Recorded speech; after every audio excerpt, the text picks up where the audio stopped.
Jesu Kristu inkosi, nginofakazi la ukuthi uNkulunkulu ungisize kanjani. Sengithathile isinqumo nami ngimi ngaphakathi ukuthi ngizokhipha i-tattoo. Ngangine-tattoo, ngizofakaza ukuthi ngayikhipha kanjani i-tattoo emzimbeni wami ngoba uNkulunkulu wayithaka izwi laNkulunkulu lapha kuLeviticus chapter 19 verse 28 liyasho ukuthi akufanele siloba sizibeka amabala emzimbeni yethu.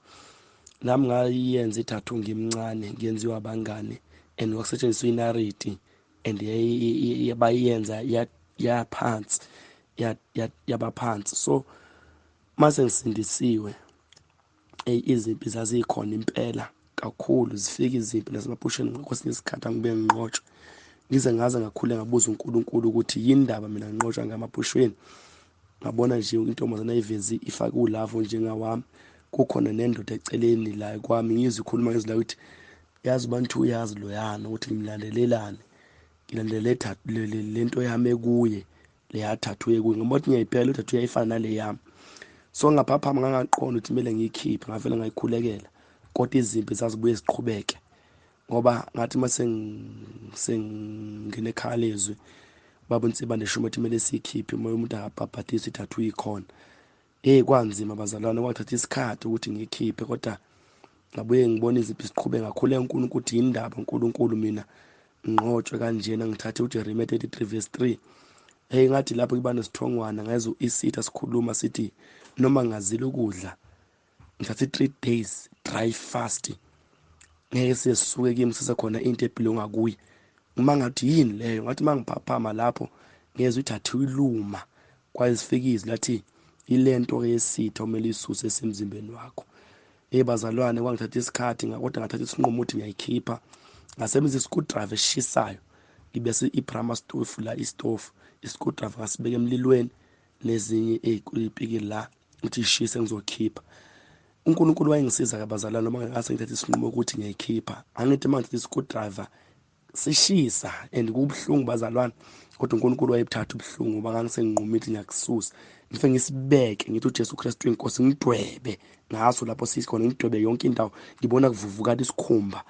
Ngibuza ubuhlungu buba khona ngithi uJesu Kristu inkosi vele ebuthule, bese ngathatha isikhumba ngisebenzisa ne-razor ngahlubula isikhumba phezulu, ngaphinde futhi ngathatha i-screwdriver shisa ngasibeka la sekuhlubuke khona seyivele khona igqamile ngibonakala ngiyibeka ngayishisa yaphuma yasha.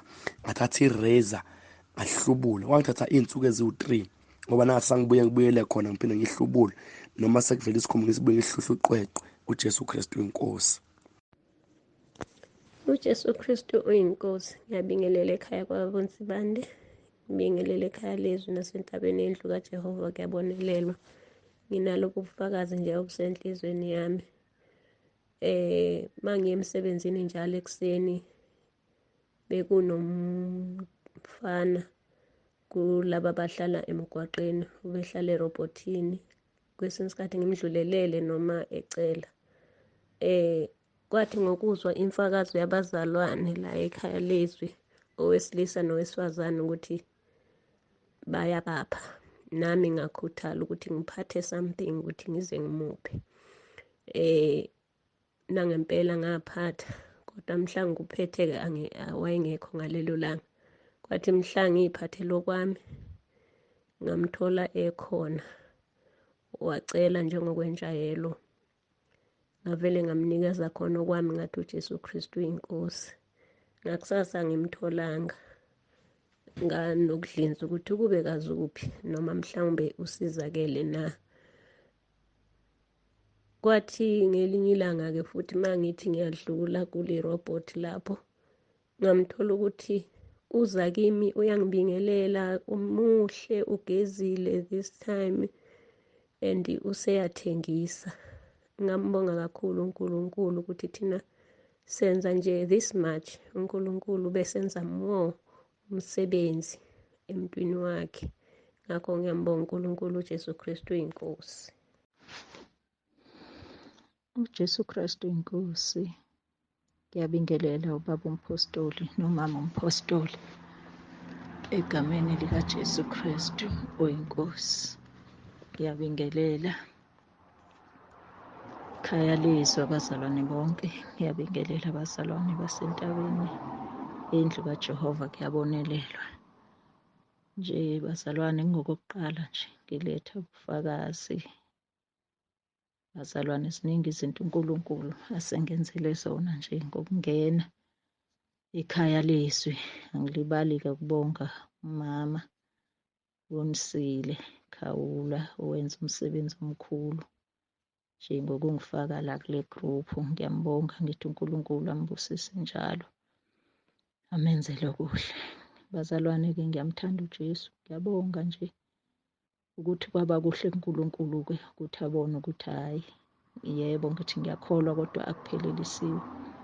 So-ke nje ngiyambonga ngakho konke. Bazalwane, sengingenile la ekhaya leZwi, kuningi umuntu akufundile, izinto umuntu azifundayo. Siyabonga, siyambonga uNkulunkulu ngawe baba.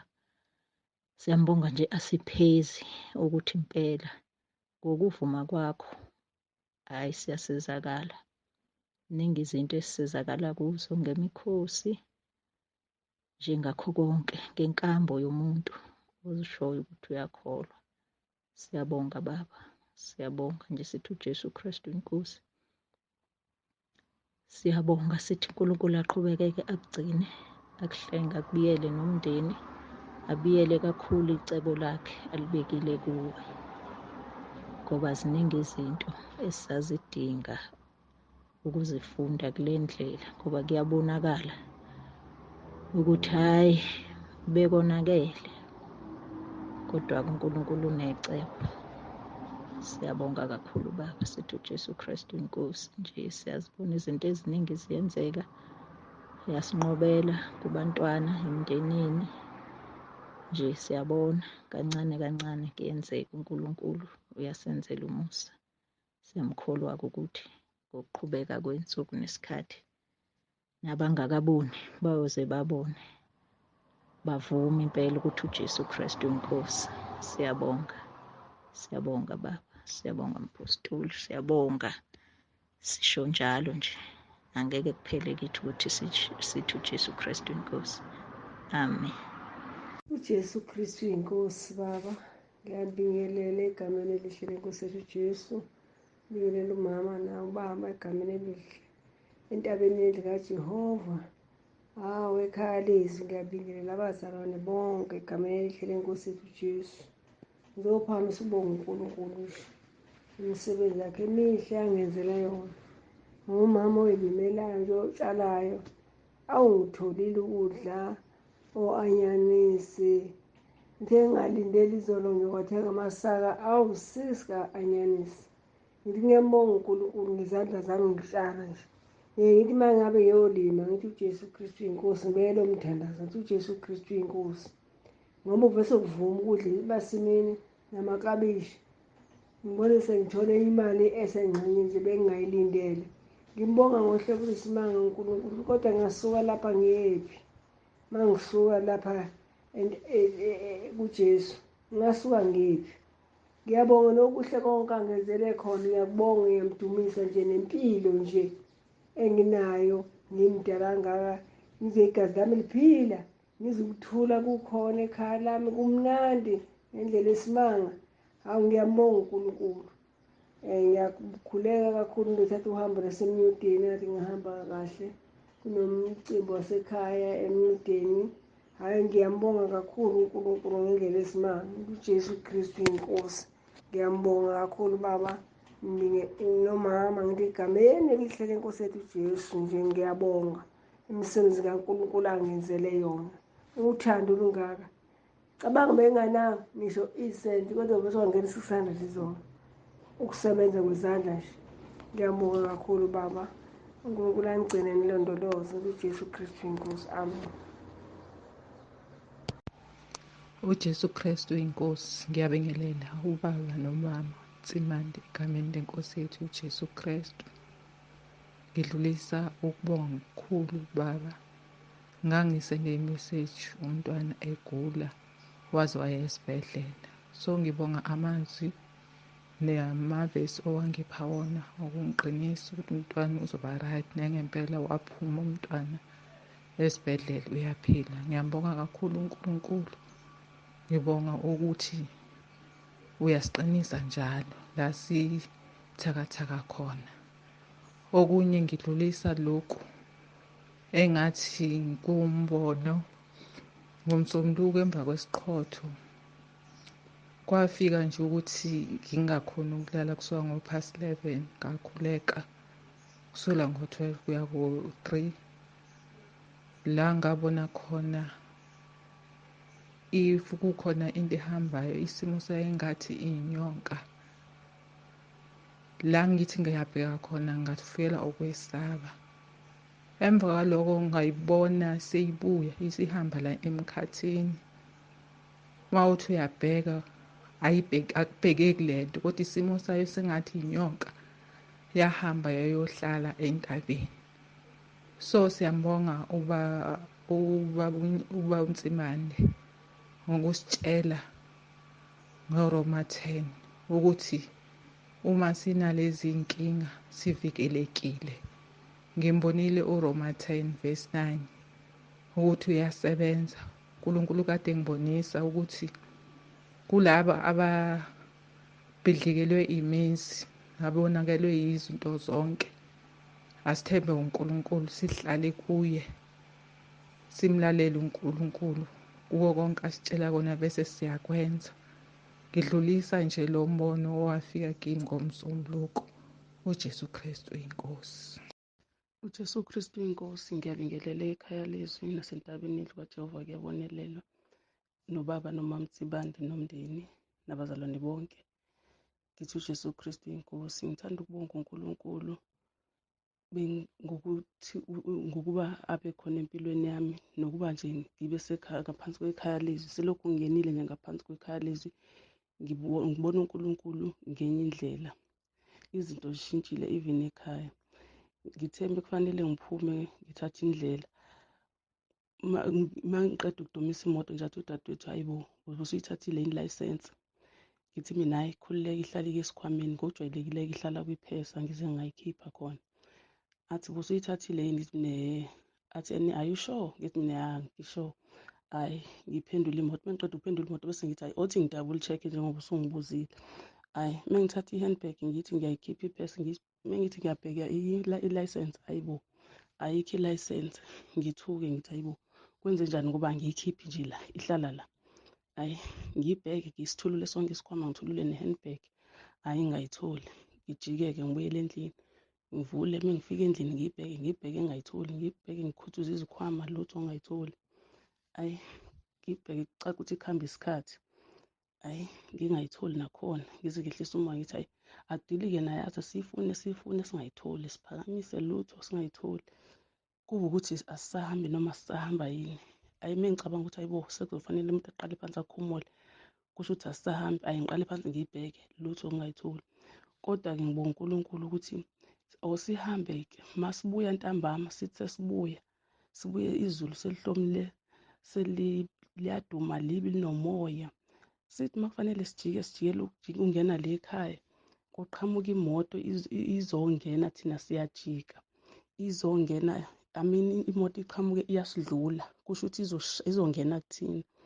Angazi uNkulunkulu asenzele umusa wasivikela yangasishayisa imoto sasinda kanjalo.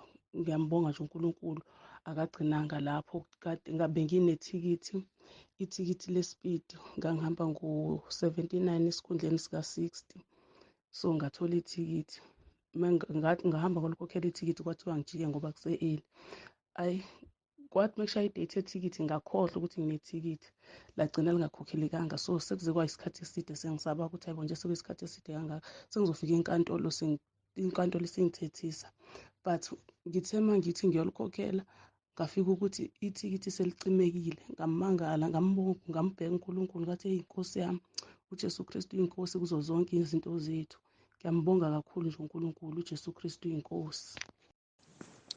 uJesu Kristu inkosi. Baba Nsibande ngiyabingelela ekuseni ekhaya leZwi. Ngibingelele kumama Nsibande egameni likaJesu. Ngibonga ubaba uNkulunkulu ngaloya mkhosi ongu-Agasti lo wenziwe ezo-7. Nakuba u-day 6 wawunzima kimi. Nganginenzululwane emangalisa. Kodwa ngiyambonga ubaba uNkulunkulu ukuthi wangihlenga wangigcina. Ngiyambonga ubaba uNkulunkulu ukuthi kulowo mkhosi zikhona izinto ubaba uNkulunkulu angenzele zona. Kakhulukazi emshadweni wami. Akukho lula. Kodwa ngiyambonga ubaba uNkulunkulu ngalowo mkhosi. Ngimbonile ubaba uNkulunkulu engenzele izinto baba Msibande, ngiyabonga. Siyabonga nangey'mfundiso zakho baba Msibande, kuningi sikufundayo.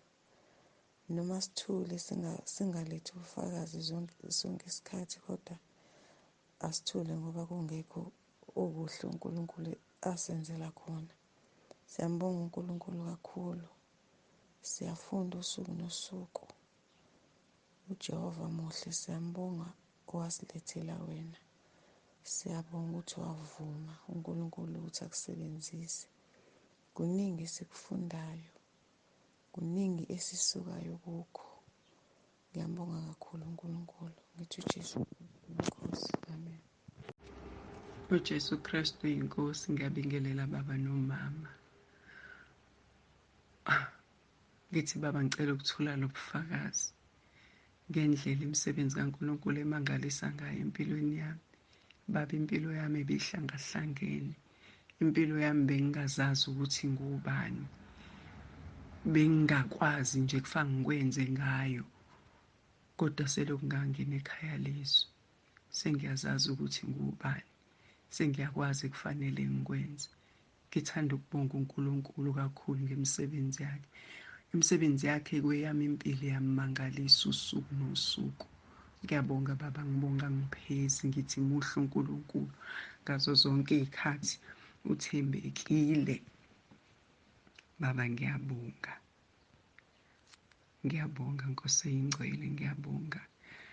Ngibonge nokwenzekile emva komkhosi, kade sisemkhosini wa-3 days baba.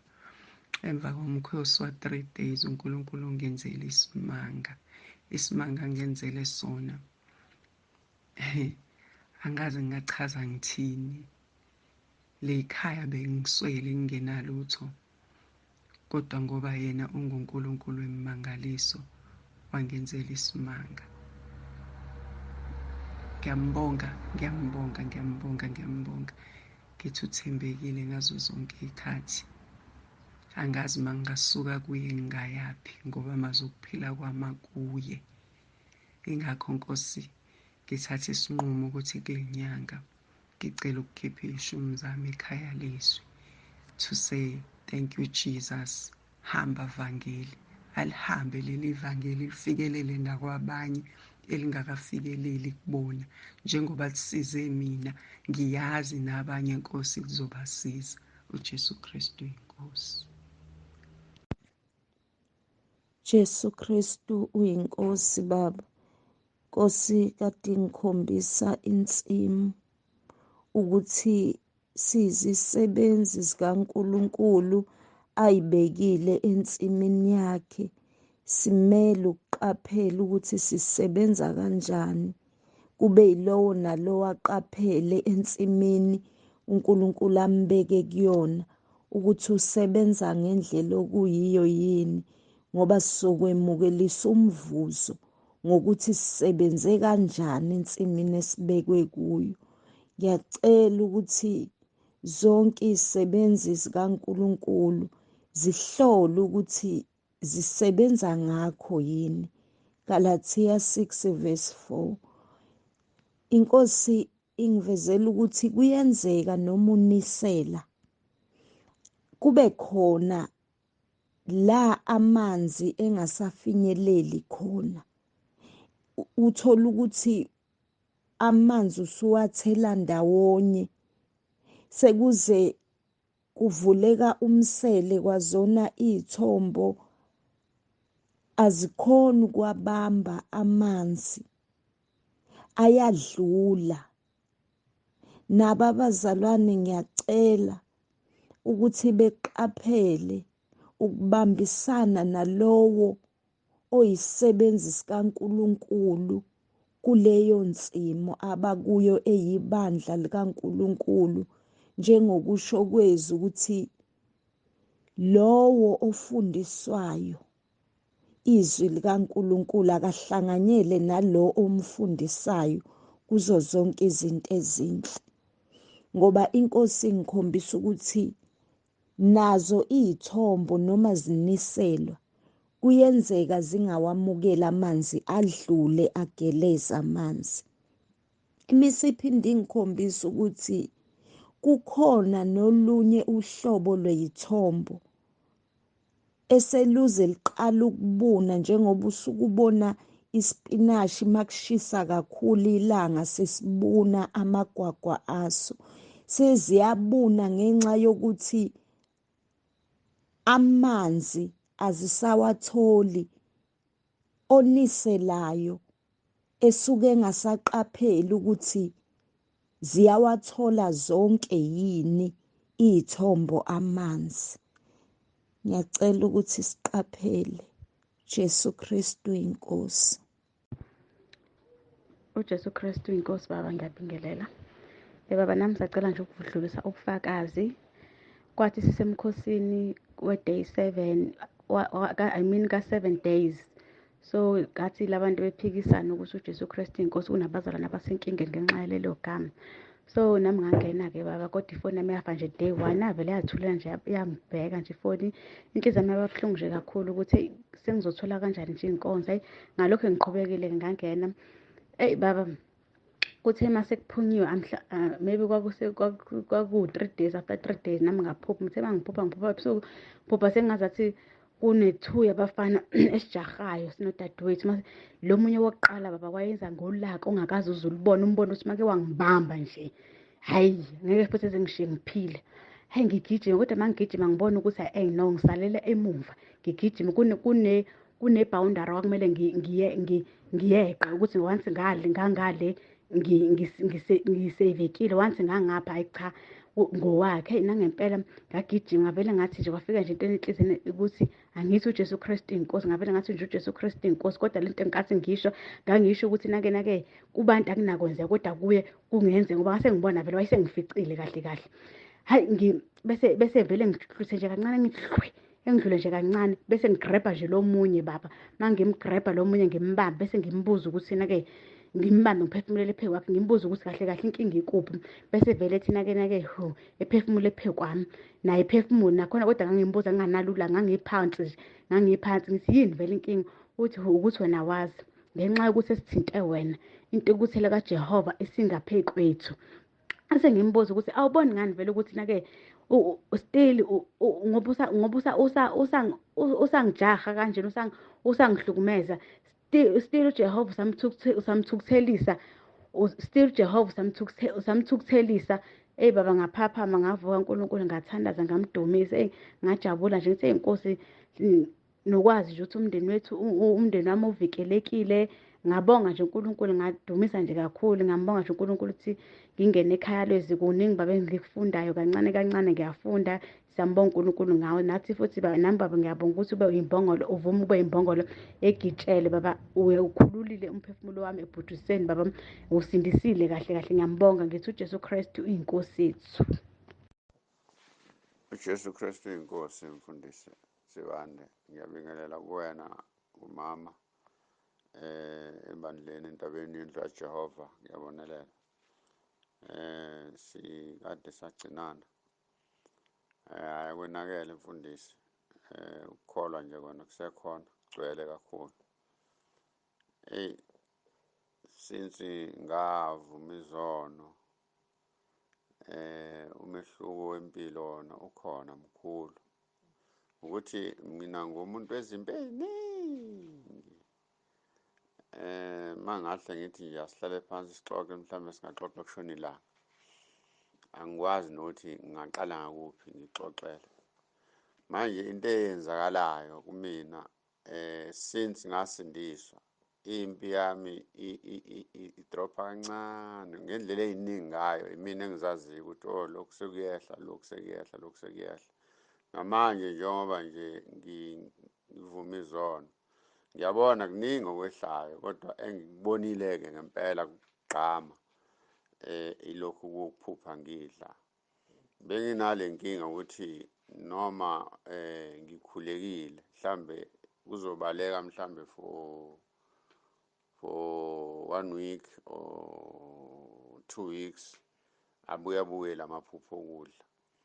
So uma sengivumile izono njengoba ngingizivumile, yazi uNkulunkulu ngenzela umhlola ngoba ukudla ngithi sekulungisiwe tholakala ukuthi mina okwama kukho nje kuzosa kube namhlanje ngiphupha engathi ngiyalungisa ukudla kodwa ngagcina ngikusongile nje ngahamba nakho kodwa akuzange ngize kufike ukuthi ngize ngikudle kanti amaphupho amanye adlulile abecisha afane nje kanjalo ukuthi ukudla noma kukhona kodwa akufiki ukuthi ngikudle.